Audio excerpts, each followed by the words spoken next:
It is estimated that India has 30 million stray dogs running around the streets each and every day. Because there are so many dogs, human-animal conflict is on the rise, and 15 million people are bit every year by animals, with the majority being dogs. After getting bitten, these people must go to their physician to receive rabies post-exposure vaccination. Without receiving proper care, people can develop rabies and die. Not surprisingly, the majority of people who die from rabies in India are low income and likely do not have the money to receive proper exposure care.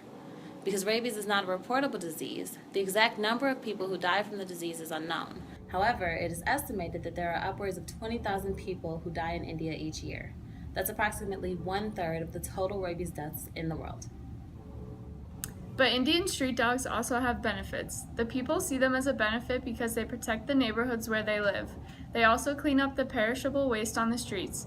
Because the stray dogs must scavenge to survive, they keep the streets cleaner.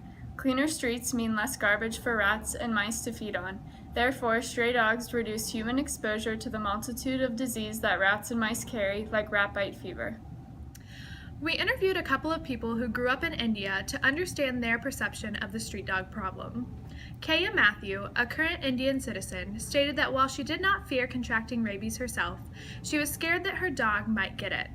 She believes that annoying or harming street dogs is how humans get exposed to the deadly virus. She often takes her personal dog on walks. Sometimes the street dogs are unhappy to have another dog in their territory, and they act like they want to fight. Kaya then has to pick up her dog and run to another street to keep him safe. We also interviewed Dr. Suresh Mittal, who teaches virology here in the vet school. So yes, there is a benefit and people enjoy with them, children can play with them and all those things what we see over here. But the injury comes from when they get sick, especially for rabies and some parasitic disease they can give to human. And somehow some of these foundation they try to take care of vaccination, and it's hard to do the vaccination for all those dogs because sometime when they are visiting they might not find all the dogs. Dr. Sanjeev Narayanan. A veterinarian from India and a pathologist here at Purdue also shared his thoughts. Personal experience, when I was in veterinary school, I was in the pharmacy lab, and this dog out of nowhere came and bit me in my leg. So I was, of course, it was normal to get a preemptive, like a vaccination, post-exposure vaccination. But guess what? Next day, that dog was on the necropsy floor, and I saw this dog, and I was like, that's the dog that bit me. And then it turned out it had rabies. Wow.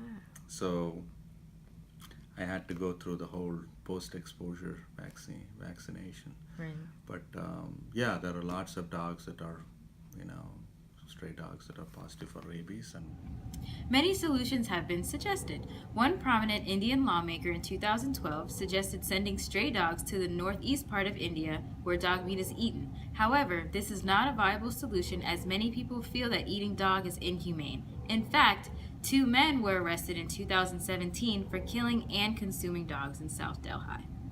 Veterinarians help to alleviate the problem through animal birth control, or ABC, projects. These programs consist of teams entering a village in the morning, catching as many dogs as they can, and taking them back to the clinic to be spayed and neutered. This is similar to the trap, neuter, release programs that we have here in the States, except that they sterilize both males and females. The dogs receive anti-rabies vaccinations, are sterilized, and released back into the neighborhoods they were found. They also provide anti-rabies vaccinations to the local family dogs.